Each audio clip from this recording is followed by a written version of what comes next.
Film के पहले scene में हम इसके लीड कैरेक्टर चैंग को देखते हैं, जो कि एक डेब्ट कलेक्टर है। ये लोगों से उन पैसों को वसूलने का काम करता है जो इसके बॉस ने इंटरेस्ट पे उधार दिया था। तो हम ऐसा मान सकते हैं कि चैंग एक छोटा मोटा गैंगस्टर है, लेकिन इसका पैसों की वसूली करने का तरीका थोड़ा अलग है। ये कभी भी उन लोगों को नुकसान नहीं पहुंचाता जिन्होंने उधार लिया था, बल्कि उनके सामने ये खुद को ही चोट पहुंचाता है, जिससे घबरा के लोग पैसा तुरंत वापस कर देते हैं। लेकिन चैंग दिल का बुरा इंसान नहीं है और अपने आसपास के लोगों की ये काफी हेल्प करता है। कलेक्शन के पैसे लेके ये शाम को अपनी बॉस के पास जाता है। इसकी बॉस का नाम है मैडम साई और इसके सिर्फ दो ही इंटरेस्ट हैं। पहला तो गरीब लोगों को हाई इंटरेस्ट पे लोन देना, और दूसरा ये कि मैडम गैम्बलिंग की बहुत बड़ी शौकीन है और इसीलिए ये अपने शहर की एक फेमस पत्तेबाज है। मैडम साई देखती हैं कि आज के कलेक्शन में कुछ पैसे कम हैं, तो वो चैंग से इसका कारण पूछती है। चैंग कहता है कि उसने आज एक आदमी से पैसे नहीं लिए क्योंकि उसका बेटा बहुत बीमार है और उसके इलाज के लिए पैसे लगेंगे। मैडम साई को चैंग की ये दरियादिली वाली आदत पसंद नहीं, लेकिन फिर भी वो उसे कुछ नहीं कहती क्योंकि वो जानती है उसके सारे गुंडों में चैंग ही सबसे काबिल गुंडा है। इसके बाद वो चैंग को किसी हॉस्पिटल जाने को कहती है जहां उसे किसी बूढ़े आदमी से पैसे वसूलने हैं। हॉस्पिटल में चैंग उस आदमी की बेटी मीसू को देखता है और ये पहली नजर में ही चैंग को बहुत पसंद आती है। मीसू कहती है हमारे पास लोन वापस करने के पैसे नहीं है, तो चैंग उसे एक कॉन्ट्रैक्ट पे साइन करने को कहता है। मीसू उस पे साइन करने से मना कर देती है, तो वो लोग उसके फादर का बेड वहां से ले जाने लगते हैं, जिससे घबरा के मीसू को उस कॉन्ट्रैक्ट पे साइन करना पड़ता है। इस कॉन्ट्रैक्ट में लिखा है कि अगर 3 दिन के अंदर इसने पैसे वापस नहीं किए तो ये लोग उसकी किडनी बेच के पैसे निकालेंगे।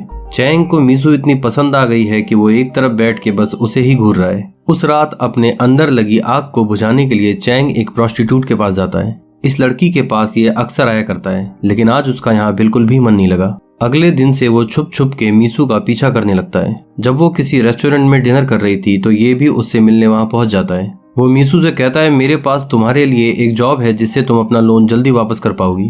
तुम्हें बस कुछ अमीर लोगों के साथ लंच और डिनर करना है, बदले में वो तुम्हें अच्छा पैसा देंगे। मीसू की नजर में चैंग एक लुक्खा है, तो उसके ऑफर को रिजेक्ट करके वहां से चली जाती है। अगले सीन में हम चैंग की फैमिली को देखते हैं, जिसमें उसका बड़ा भाई जिंग, उसकी भाभी कैली और उनकी एक बेटी है। इन दोनों हस्बैंड वाइफ में पैसों को लेकर आए दिन झगड़ा होता है क्योंकि इनकी फाइनेंशियल कंडीशन कुछ अच्छी नहीं है। जिंग को अपने पुराने बिजनेस में काफी लॉस हुआ था, जिसकी वजह से कैली उसे ताने मारती रहती है। चैंग अपने भाई से पूछता है कि वो इतने गुस्से वाली औरत के साथ इतने सालों से कैसे डील कर रहा है। जिंग उसे बताता है कि इनसे डील करने का बस एक ही तरीका है, गलती चाहे किसी की भी हो, आप बस उनसे माफी मांग लो। बात चाहे कुछ भी हो, माफी हमेशा आपको ही मांगनी है, इसी में लड़कियों की खुशी है।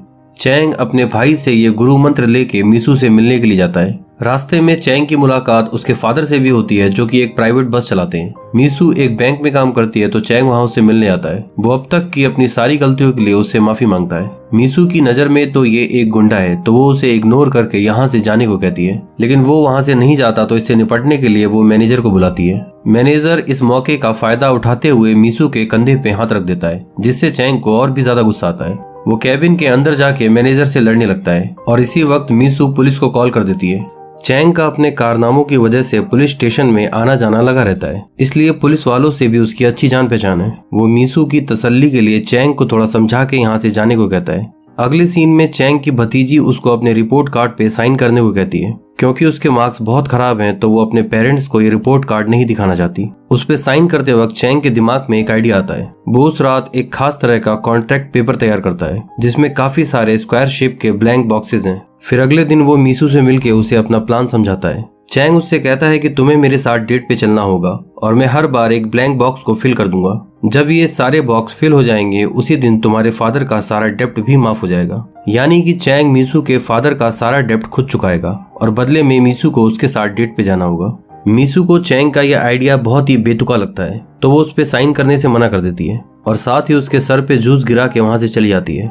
मीसू के पास तो फिलहाल हॉस्पिटल का बिल भरने के लिए भी पैसे नहीं है, तो वो अपने कुछ रिश्तेदारों से फोन करके उनसे हेल्प मांगती है, लेकिन कोई भी उसकी मदद को तैयार नहीं होता। तो मजबूर होकर उसे चैंग की शर्त माननी पड़ती है और वो चैंग के बनाए उस कॉन्ट्रैक्ट पेपर पे साइन कर देती है। पहली डेट पे चैंग मीसू को एक क्लब में लेके जाता है और वहाँ की अपनी फेवरेट डिश ऑर्डर करके उससे खाने को कहता है। मीसू पहली बार किसी क्लब में आई है, तो वो इस जगह बहुत ही अनकंफर्टेबल फील कर रही है। चैंग के काफी इंसिस्ट करने पर भी वो कुछ भी नहीं खाती और बस चुपचाप बैठी रहती है।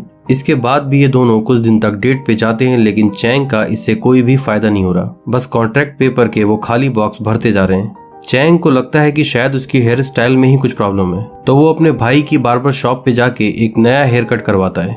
अगले दिन जब मीसू अपने फादर को देखने हॉस्पिटल जाती है तो देखती है कि चैंग वहाँ पहले से मौजूद है। उसने मीसू के फादर को नहला के उनके कपड़े भी चेंज कर दिए थे। ये सब कुछ देख मीसू के दिल में पहली बार चैंग के लिए एक कसक उठती है, इसलिए वो अगली डेट पे चैंग के साथ थोड़ा अच्छे से पेश आने लगती है।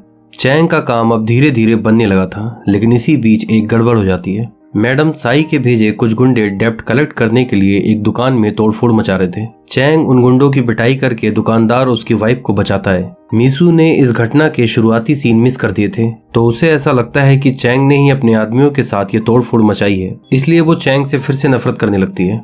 मैडम साई को जब इस बारे में पता चलता है तो वो चैंग पे बहुत नाराज होती है, और यहाँ हमें पता चलता है कि चैंग आखिर मैडम साई के लिए काम क्यों करता है। असल में चैंग के भाई ने अपने पुराने बिजनेस के लिए मैडम साई से पैसे उधार लिए थे, जिसको वो कभी चुका नहीं पाया, और इसी की भरपाई के लिए चैंग मैडम साई के लिए काम करता है।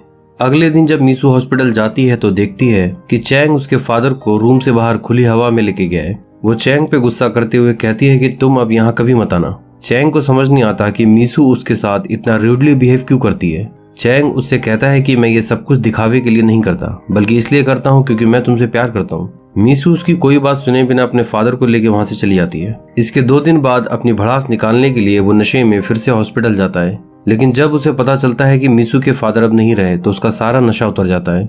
मीसू इस बात से बहुत दुखी है कि उसके फादर के अंतिम संस्कार में शामिल होने के लिए कोई भी रिलेटिव नहीं आया, और ना ही उसके पास उतने पैसे हैं जिससे वो अपने फादर की विदाई अच्छे ढंग से कर सके। और कहीं ना कहीं चैंग भी इस बात को समझ रहा है, इसीलिए वो कुछ ही घंटों के अंदर वहाँ का पूरा माहौल बदल देता है। वो चाहता है कि उसके फादर की अंतिम विदाई बहुत ही अच्छे ढंग से हो। वो सारे अरेंजमेंट करने के साथ साथ बौद्ध मठ के प्रीस्ट को भी बुलाता है ताकि उसके फादर की आत्मा को शांति मिले। इस शहर के और भी काफी लोग इसमें शामिल होने के लिए आए हैं। यहाँ मीसू की मुलाकात उस आदमी और उसकी वाइफ से होती है जिसकी दुकान में तोड़फोड़ मचाते हुए उसने चैंग को देखा था, और यहाँ मीसू को पता चलता है कि असल में चैंग ने उस दिन इनकी दुकान को मैडम साई के गुंडों से बचाया था। ये सब कुछ जान के मीसू को बहुत बुरा लगता है कि उसने चैंग को हमेशा गलत इंसान समझा। चैंग खुद को मीसू का हस्बैंड मानते हुए अंतिम संस्कार की इस विधि को पूरा करता है। मीसू को आज इस बात की बहुत खुशी है कि चैंग की वजह से उसके फादर का अंतिम संस्कार बहुत ही अच्छे ढंग से हुआ। इसके बाद मीसू को कुछ खाने पीने की चीजें देने के लिए चैंग उसके ऑफिस जाता है। मीसू यहाँ पहली बार उसके साथ बहुत ही अच्छे ढंग से पेश आती है, और वो उसको अपने साथ किसी पुरानी बिल्डिंग की छत पे ले जाती है। वहाँ वो चैंग से पूछती है कि बताओ तुम मुझसे प्यार क्यों करते हो। चैंग उससे कहता है कि उसे नहीं पता कि वो मीसू को इतना क्यों चाहता है, और तभी अचानक से ये दोनों किस करने लगते हैं। यानी कि आज से चैंग का ये प्यार अब एक तरफा नहीं रहा, और यहाँ से शुरू होता है चैंग और मीसू का रिलेशनशिप। एक दिन मीसू चैंग को बताती है कि उसका एक ड्रिंक स्टोर खोलने का सपना है, जहां वो डिफरेंट वैरायटी की चाय बेच सके, लेकिन जिस लोकेशन पे वो अपनी शॉप खोलना चाहती है वो बहुत कॉस्टली है। फिलहाल उसके पास अपने फादर के इंश्योरेंस के कुछ पैसे हैं, और अगर उसका लोन पास हो गया तो वो अपनी खुद की शॉप ओपन कर सकेगी। अगली बार जब चैंग डेप्ट कलेक्शन के लिए कहीं जाता है तो एक आदमी चाकू से इन पर हमला कर देता है। चैंग किसी तरह उसे काबू में करता है, लेकिन वो इसमें काफी घायल हो जाता है। इधर मीसू किसी रेस्टोरेंट में बैठी उसका इंतजार कर रही है, क्योंकि आज इनके रिलेशनशिप को 100 दिन पूरे हो चुके हैं, जिसकी एनिवर्सरी मनाने के लिए ये दोनों यहाँ मिलने वाले थे। चैंग इसी घायल हालत में जाके मीसू से मिलता है। मीसू उसका खून बहता देख काफी डर जाती है, लेकिन चैंग के लिए ये तो आम बात है। वो मीसू से कहता है कि अब वो ये गुंडागर्दी वाला काम छोड़ना चाहता है और उसके साथ शादी करके ड्रिंक शॉप खोलने में उसकी हेल्प करना चाहता है। मीसू को ये सब कुछ सुन के बहुत खुशी होती है, क्योंकि वो तो काफी पहले से चाहती थी कि चैंग ये डेप्ट कलेक्शन का काम छोड़ दे। अगले दिन चैंग मैडम साई के पास जाता है और उनसे कहता है कि अब वो ये काम और नहीं करना चाहता। मैडम साई अपने सबसे ज्यादा काबिल आदमी को नहीं खोना चाहती, तो वो उसे समझाने की काफी कोशिश करती है, लेकिन चैंग उसको साफ तौर पे मना करके वहाँ से चला जाता है। एक अच्छी लोकेशन पे अपनी शॉप खोलने के लिए अगले दिन चैंग एक रियल एस्टेट एजेंट से मिलता है। ये एजेंट उसे बहुत ही अच्छी लोकेशन पे एक शॉप सजेस्ट करता है, लेकिन वो जगह काफी महंगी है और फिलहाल चैंग के पास इतने पैसे भी नहीं, तो वो पैसे मांगने के लिए फिर से मैडम साई के पास जाता है। मैडम साई उसे बताती है कि कल वो जापानीज लोगों के साथ बहुत बड़ी गैम्बलिंग करने वाली है। जापानीज लोगों को गैम्बलिंग में हराना कोई बड़ी बात नहीं, और उसमें तुम जितना भी पैसा लगाओगे उसका डबल हो जाएगा। शाम को चैंग मीसू को बताता है कि उसने शॉप के ऑनर से बात कर ली है। शॉप की रजिस्ट्रेशन के लिए कल तुम उसके ऑफिस चले जाना, मैं पैसे लेके वहीं आऊंगा। अगले दिन चैंग अपनी जमा की हुई सेविंग और मीसू के फादर के इंश्योरेंस के पैसे लेके उस क्लब पहुंच जाता है जहां मैडम साई गैम्बलिंग का मैच खेलने वाली है। इधर दूसरी तरफ मीसू अपनी शॉप की रजिस्ट्री के लिए रियल एस्टेट ऑफिस जाती है। गैम्बलिंग वाले क्लब में कुछ गुंडे अचानक से आके वहां हमला कर देते हैं। उनसे हाथापाई के दौरान चैंग को काफी चोटें लगती है, लेकिन वो लोग काफी ज्यादा थे तो क्लब का सारा पैसा लूट के वहाँ से भाग जाते हैं। चैंग उनमें से एक गुंडे को पहचान लेता है और वो समझ जाता है कि ये सब कुछ मैडम साई ने ही करवाया है। शाम तक भी जब चैंग रियल एस्टेट ऑफिस नहीं पहुंचता तो मीसू को वहाँ से शर्मिंदा होकर जाना पड़ता है। चैंग की गलती की वजह से अब मीसू के फादर के इंश्योरेंस के पैसे भी नहीं रहे। इस गम में चैंग बहुत शराब पीता है। उसको बिल्कुल समझ नहीं आ रहा कि वो मीसू का सामना कैसे करेगा। जब मीसू उसको मिलती है तो वो उसे बताता है कि गैम्बलिंग की वजह से उसने सारे पैसे गंवा दिए और अब उन दोनों के पास कुछ भी नहीं बचा। मीसू उसको कहती है जो हो गया सो हो गया, हम दोनों मिलकर एक नई शुरुआत करेंगे। लेकिन चैंग उससे लड़ते हुए कहता है कि मैंने तुम्हें कभी प्यार नहीं किया, मैं बस तुम्हारे साथ टाइम पास कर रहा था। मीसू को ये सब सुन के बहुत बुरा लगता है और वो चैंग के साथ अपना रिश्ता खत्म करके यहाँ से चली जाती है। असल में चैंग ने ये सब कुछ इसलिए किया क्योंकि उसे लगता है कि वो मीसू के लायक नहीं है और अब वो उसकी जिंदगी से दूर जाना चाहता है। मीसू के वहाँ से जाने के बाद वो आसपास की चीजों की तोड़फोड़ करने लगता है। पुलिस वहाँ आके उसे रोकने की कोशिश करती है तो वो उनसे भी मारपीट करता है। इस वजह से चैंग को 6 महीने की जेल होती है। इसके बाद फिल्म में हम 6 महीने बाद का समय देखते हैं। आज चैंग जेल से रिहा हो रहा है। वहाँ से छूट के वो सीधा मैडम साई के ऑफिस जाता है।